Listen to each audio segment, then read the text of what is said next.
Okay, so this is for the Daf Yomi and a little behind. So this is Daf 7 of Tractate Menachot. So it says, at the end of 6, it says the Gemara challenges, if the placement of a handful inside a service vessel completes the rite that begins with the handful's removal, then even if the handful was removed by an unfit individual who has not yet sanctified it in the service vessel designated for the handful, now we're in 7, when he returns the handful to its former place in a service vessel that contains the meal offering, it should become sanctified, as it is now placed inside a service vessel, and should therefore become disqualified. It should not matter whether the handful was placed in the vessel designated for it or back in the same vessel as it was taken from. So concerning this challenge, Rabbi Yochanan said, that is to say that service vessels sanctify items placed in them only when they are placed there with specific intent that they be sanctified by that vessel. So since the priest does not return the handful to the vessel containing the meal offering with such intent, the handful is not disqualified because the rite was not completed. So the Gemara asks, it may be inferred from this statement that if items are placed into the service vessels with intent, the service vessels sanctify them. But didn't Reish Lakish raise the dilemma before Rabbi Yochanan? What is the halakha with regard to service vessels? That is, do they sanctify disqualified items to the extent that they may be sacrificed upon the altar ab initio? So when Rabbi Yochanan said to him, they do not sanctify the items.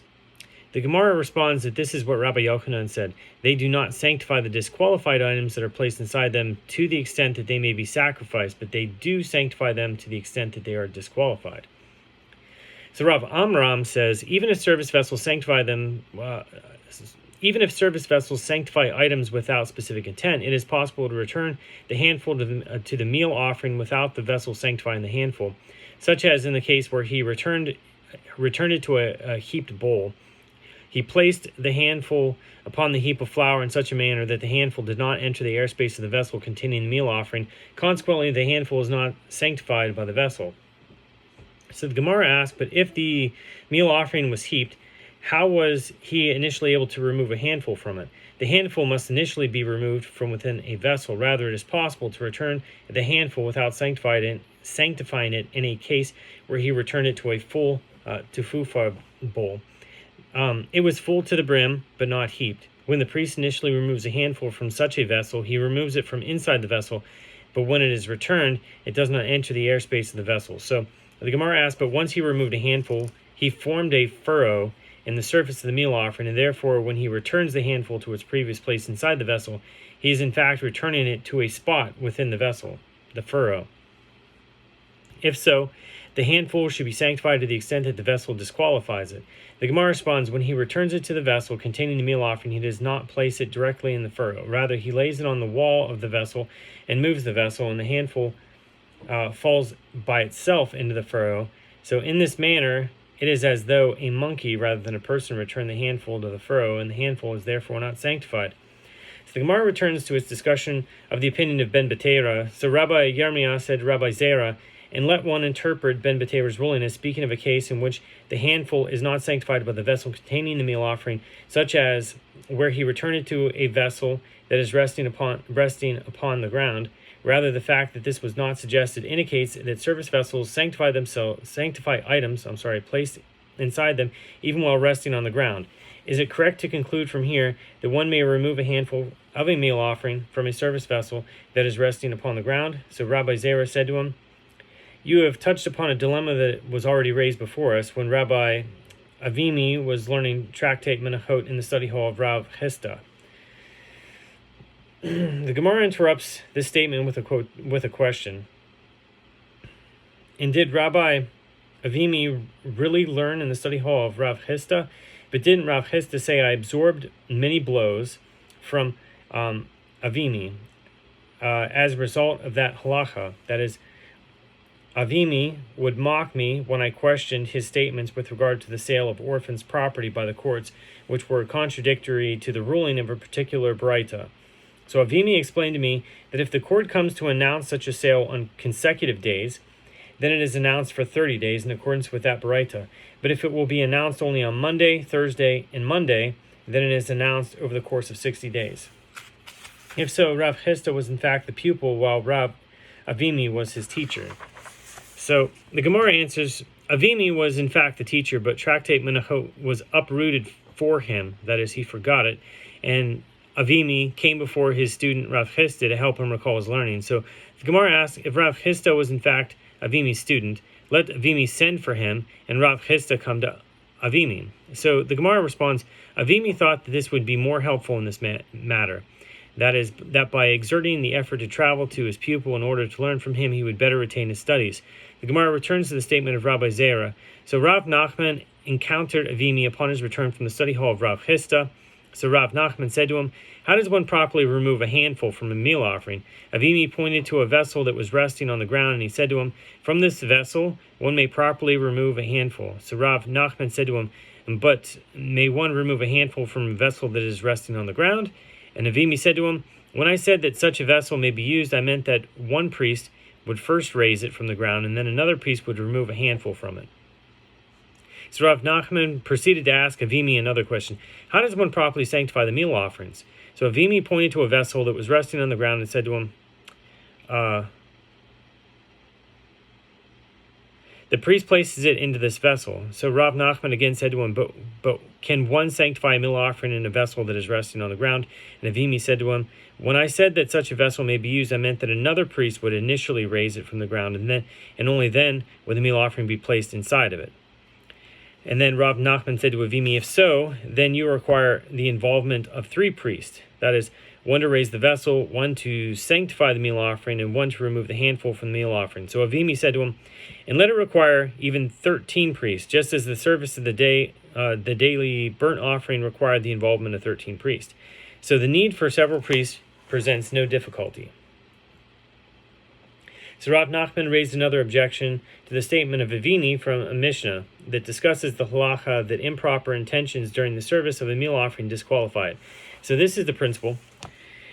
In the case of anyone who removes the handful or places the handful in the vessel, or who conveys the vessel with the handful to the altar, or who burns the handful on the altar with the intent to partake of an item whose typical manner is such that one partakes of it, or to burn an item whose typical manner is such that one burns it on the altar, the handful of the frankincense, outside of its designated area, the meal offering is unfit, but there is no liability for excision from the world to come, or karet.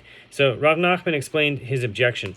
All the rites of a meal offering are taught in the Mishnah, and yet raising the vessel from the ground is not taught. So this indicates that there is no requirement to raise a vessel from the ground in order to use it for a service of a meal offering. So Avimi responded that Tana cited the order of sacrificial rites, so those rites concerning the improper intentions disqualifying a meal offering, but he did not cite the order of the priest. That is, he did not cite the total number of priests involved in the service.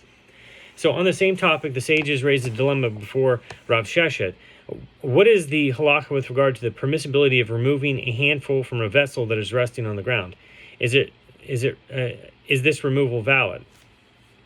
So Rav Sheshet said to one of the sages who raised the dilemma, go out and see what they do within the sanctuary when they remove the bowls containing the frankincense that were placed upon the table, the showbread, in order to burn the frankincense upon the altar. The Mishnah in 99b states, when the priests would replace the showbread every Shabbat, 4 priests would enter the sanctuary, 2 with the 2 arrangements of the new showbread in their hands, and 2 with the 2 bowls of frankincense in their hands. And 4 priests would precede them and enter the sanctuary before them, 2 to remove the 2 arrangements of the old showbread, and 2 to remove the 2 bowls of frankincense. So, Rav Sheshet notes, the entire process of the replacement of the showbread is taught in the Mishnah, and yet the statement, a priest raises the table above the ground so that the bowls of frankincense can be properly moved from them, is not taught. So one can therefore conclude from the Mishnah that just as the bowls of frankincense are removed from a vessel that is resting upon the ground, the table too, one may remove a handful of a meal offering from a vessel that is resting on the ground. So the Gemara rejects this proof. Didn't you say there, with regard to the Mishnah that discusses improper intentions expressed during the service of a meal offering, that the Tana cited only the order of sacrificial rites? Here too, the Tana cited only the order of sacrificial rites. Therefore, one cannot prove that here that there is no requirement to raise the table. So the Gemara asks, are these Mishnayot comparable? There, the Tana did not delve into the number of priests involved in the service of a meal offering, and here, the Tana does in fact delve into the number of priests involved in the service of the showbread. Therefore, if it is so, that if the table must be raised before the bowls of frankincense are removed, then the Tana teach that another priest raises the table. Rather, conclude from the Mishnah that one may remove a handful of meal offering from a vessel that is resting upon the ground. The Gemara affirms, conclude from here that this is so. So Rava said, it is obvious to me that a priest may remove a handful from a vessel that is resting upon the ground, as we find in such an instance in the case of the removal of the bowls of frankincense from the table of the showbread. Since the table is resting upon the ground of the sanctuary when they are removed, similarly, one can sanctify a meal offering in a vessel that is resting upon the ground, as we find such an instance in the case of the arrangement of the bowls of frankincense upon the table of the showbread. Rava raised a dilemma with regard to the sanctification of a handful by placing it in a vessel that is resting upon the ground. What is the halacha? Do we derive this halacha from the sanctification of a meal offering, in which case one can sanctify a handful in this manner, just as he can do so with meal offering? Or do we derive it from the collection of the blood of an offering, in which case one cannot do so, just as the blood of an offering may not be collected in a vessel that is resting upon the ground? So Rava then resolves the dilemma. He says, we derive it from the collection of the blood. So the Gemara asks, and if Rava really did Rava really say this?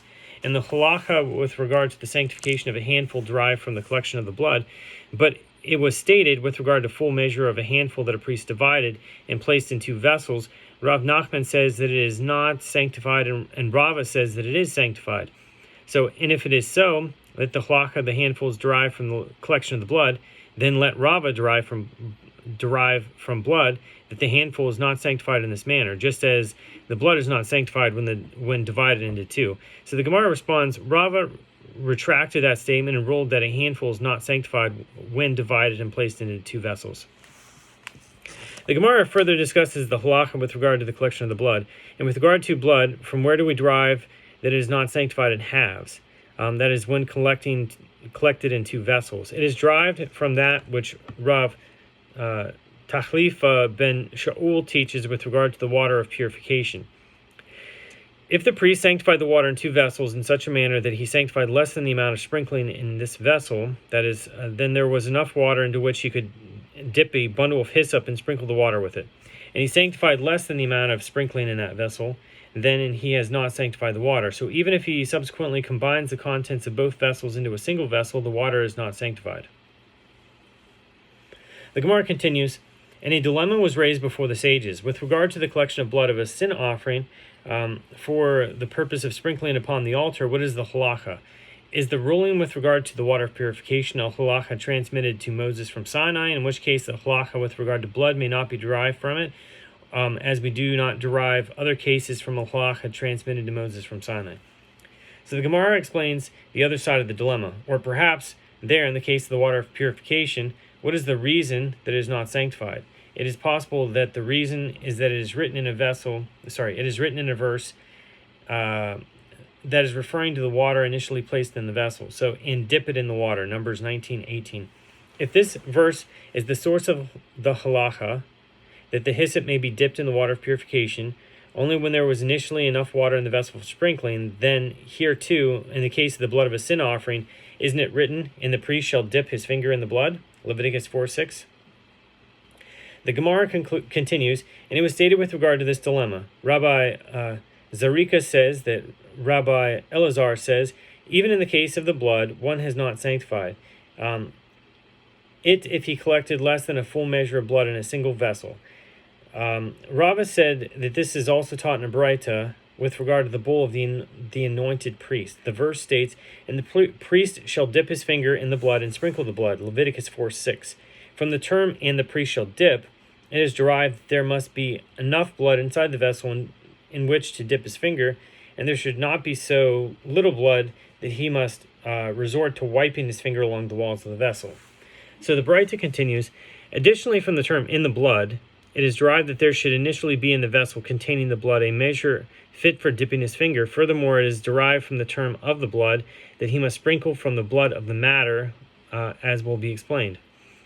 So, and it is necessary for the merciful one to write, and the priest shall dip, and it was necessary for the merciful one to write in the blood, despite the fact that both terms are referring to the amount of blood that must be in the vessel. Because if the merciful one had written only, and the priest shall dip, I would say that it is enough if the vessel contains enough blood for even one sprinkling, even though the priest did not initially collect a measure fit for all the sprinklings.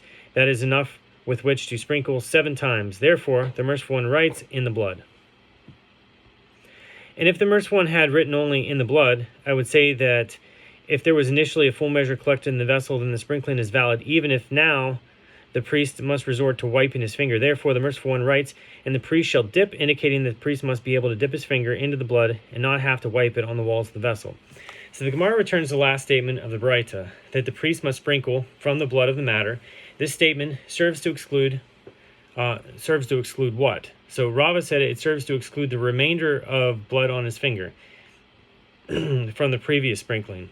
The priest must dip his finger into the blood before each sprinkling.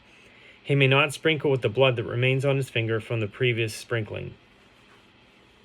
The Gemara notes this supports the opinion of Rabbi Elazar, who says that the remainder of the blood that remained on the priest's finger is unfit for sprinkling. So Ravina bar Rav Ada said to Rava, your students say that Rav Amram says that it is taught in a Braita. In the case where a priest was sprinkling from the blood of a sin offering, and the blood of the sprinkling sprayed from his hand onto a garment, the halacha is as follows. If the blood sprayed onto the garment before he sprinkled, the garment requires laundering, as it is the halacha when the blood of a sin offering that is fit for sprinkling fell on a garment. But if the blood sprayed onto the garment after he had already sprinkled, it does not require laundering. Ravin bar Rav Ada said, or asks, what, is it not correct to say that this means if the blood sprayed onto the garment before he completed all of his sprinkling, then the garment requires laundering, and if the blood sprayed onto the garment after he completed his sprinkling, the garment does not require laundering? If so, one can conclude from the Braita that the remainder of blood that remained on his finger between each sprinkling is fit for sprinkling, as otherwise it would not result in a requirement to launder a garment upon which it sprayed. So the Gemara rejects this suggestion. No, the Braita is saying that if the blood sprayed from his hand onto the garment before any particular sprinkling left his hand, the garment requires laundering. But if the blood was sprayed after a sprinkling left his hand, in which case the blood sprayed from that which remained on his finger following the sprinkling, then the garment does not require laundering, as the blood left on his finger was already rendered unfit for sprinkling. Abaye raised an objection to Rava from a Mishnah discussing the red heifer and Para 3:9. When the priest has completed sprinkling the blood of the red heifer toward the entrance of the sanctuary, he wipes his hand from the blood on the body of the heifer. Abaye explains his objection. The Mishnah states that when the priest completed all the sprinklings, then yes, he wipes his hand. It may be inferred that if he did not complete the sprinklings, he does not wipe his hand, even though blood remains on his finger from each preceding sprinkling. This proves that the blood remains on his finger is fit for sprinkling. So Rava said to Abaye, the Mishnah means that when the priest completed all the sprinklings, he wipes his hand. If he has not yet completed all of them, he does not wipe his hand, but he must wipe his finger to remove the blood after each sprinkling, as that blood is no longer fit for subsequent sprinklings. So the Gemara raises a difficulty. Granted, after he completed all the sprinklings, he wipes his hand on the body of the heifer, as it is written, and the heifer shall be burned in his sight, or her skin, and her flesh, and her blood. Numbers 19:5. Which indicates that the blood of the red heifer must be burned together with its flesh. But if, when the priest had not yet completed the sprinkling, he wipes his finger, then with what does he wipe?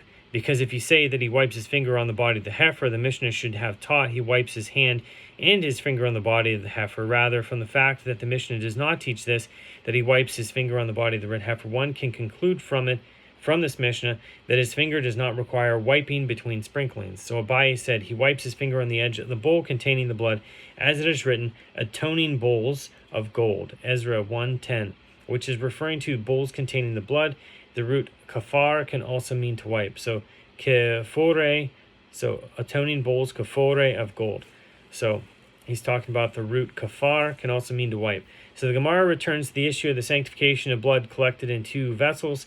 And did Rabbi Elazar really say this? That blood is sanctified only when a full measure is initially collected in a single vessel. But it was stated with regard to the high priest griddle cake offering. So Rabbi Yochanan says that it is not sanctified in halves. That is, if half of a tenth of an ephah was placed in one vessel and a second half in another vessel, neither is sanctified. So Rabbi Elazar says, since it is sanctified in halves, as the half of the meal offering is sanctified in the morning and half in the afternoon, it may be sanctified in halves. And that is the end of Daf 7.